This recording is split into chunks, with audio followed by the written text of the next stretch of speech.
There's one test I run on kids without them even knowing it. I've run it on my own kids. I've run it on kids of buddies I served with, kids of friends, kids I've watched throw a fit in the checkout line at the store. Most of them fail it, not because they're bad kids, not because their parents don't love them. They fail it because nobody ever taught them how to sit in something hard. I'm not here to make you feel bad. I made this same mistake myself before I figured it out.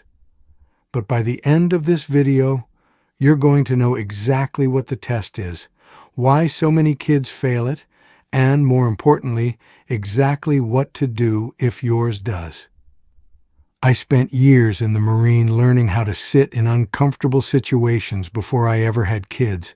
Cold nights, long deployments, times where the only options were keep going or quit, and quitting wasn't on the table. Then I had kids of my own, and I noticed something. The same discomfort that used to build people up, a little bit of cold, a little bit of boredom, a little bit of no. Most parents today go out of their way to make sure their kid never feels it. I get why. Nobody wants to watch their kid struggle. It feels wrong. Your gut tells you to fix it every single time. But here's the thing, nobody tells you. A kid who never struggles never learns that struggling is survivable. And that's not a small problem. That's the whole problem. So before you get defensive, let's be clear on what handling it actually means. It's not about being tough for the sake of being tough. It's about one simple skill. Can your kids sit in something uncomfortable without falling apart, without you rescuing them, and come out the other side okay? That's it. That's the whole standard. Let's test it. Here's the test. You don't need a whiteboard. You don't need a parenting book. You just need to watch closely one time in a normal moment. Put your kid in a situation where something is uncomfortable and don't fix it. Make them wait for something they want. Let them lose a game and don't let them quit halfway through. Tell them no and don't cave 5 minutes later because they're upset. Make them sit somewhere boring, no phone, no snack, no rescue for 20 minutes.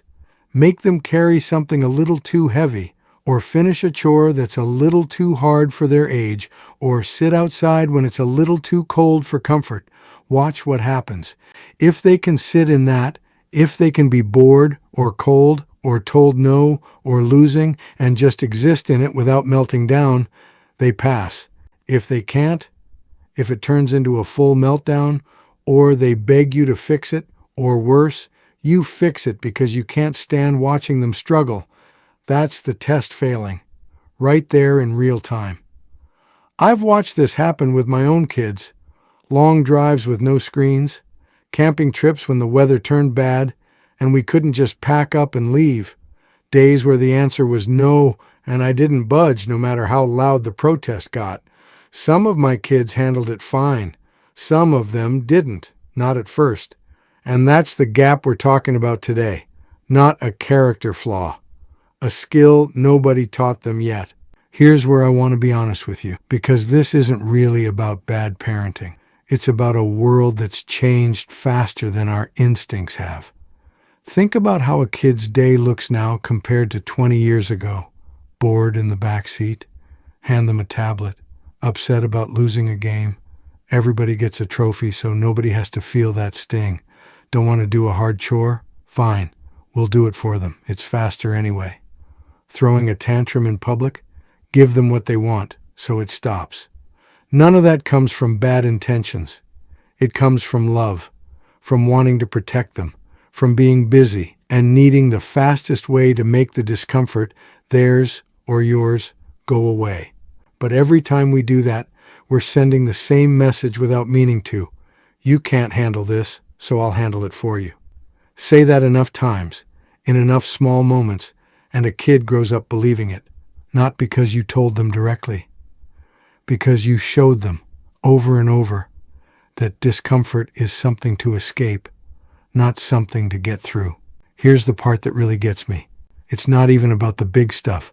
Most parents would tell you they want their kid to be resilient, to handle hard things later in life, job loss, breakups, failure, disappointment. Nobody's arguing against that. But resilience isn't something you install right before your kid needs it. It's built in 1,000 small, boring, forgettable moments. The ones where you let them sit in the discomfort instead of stepping in. So when I say, if your kid can't handle this, you failed as a parent, I don't mean you're a failure as a human being. I mean somewhere along the way, in the small moments, the discomfort kept getting removed instead of practiced. And the good news is, that's fixable. Starting today. Fix 1. Let them be bored. Boredom isn't a problem you need to solve for your kid. It's a muscle.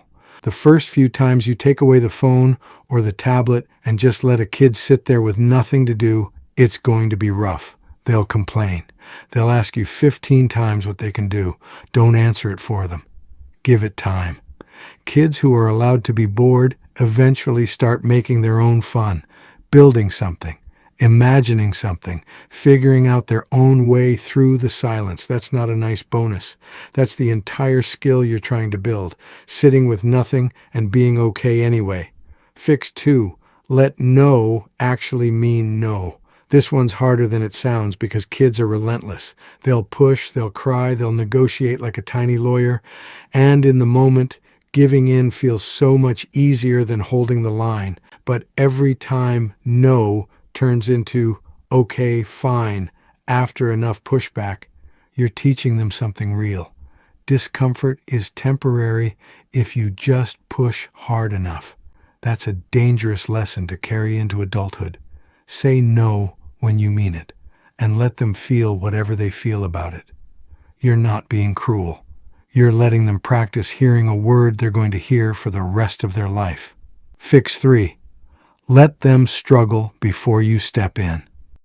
This is the one nobody wants to hear, because it's the hardest to actually do. Watching your kids struggle with a hard chore, a tough problem, a tricky situation with another kid, every instinct in your body says, step in and fix it. Don't. Not right away. Give them the time to work through it first. Let them get frustrated. Let them fail once or twice. Then, if they truly need help, but only after they've had the chance to try. A kid who's never allowed to struggle never learns that struggling and failing aren't the same thing as being broken. None of these 3 things are complicated. None of them require you to be harsh or cold. They just require you to sit on your hands a little more than feels natural, and let your kid feel something uncomfortable without rushing to make it go away. So let's go back to that title because I want to close the loop on it. If your kid can't handle this test right now, if boredom sends them into a spiral, if no turns into a full meltdown, if the first sign of struggle has them shutting down, that's not a life sentence. It's not proof you've ruined anything. It's just information. It tells you exactly where the gap is. What actually decides whether you failed or not isn't whether your kid struggles today. It's what you do about it starting tomorrow. Kids are unbelievably adaptable. The same kid who falls apart over 5 minutes of boredom this month can be the same kid handling real hardship 2 years from now. If you start giving them small, safe doses of discomfort instead of removing every single one. You're not doing them any favors by making life easy all the time. You're doing them a favor by making sure hard things don't feel unfamiliar when they show up, and they will show up, whether we prepare our kids for it or not. If this hit home, you're not alone. Most parents I talk to have at least one of these gaps somewhere. That's not a failure. That's just the starting point. If you want more of this, real talk on raising kids who can actually handle what life throws at them, no soft parenting fluff, subscribe, and I'll see you in the next one.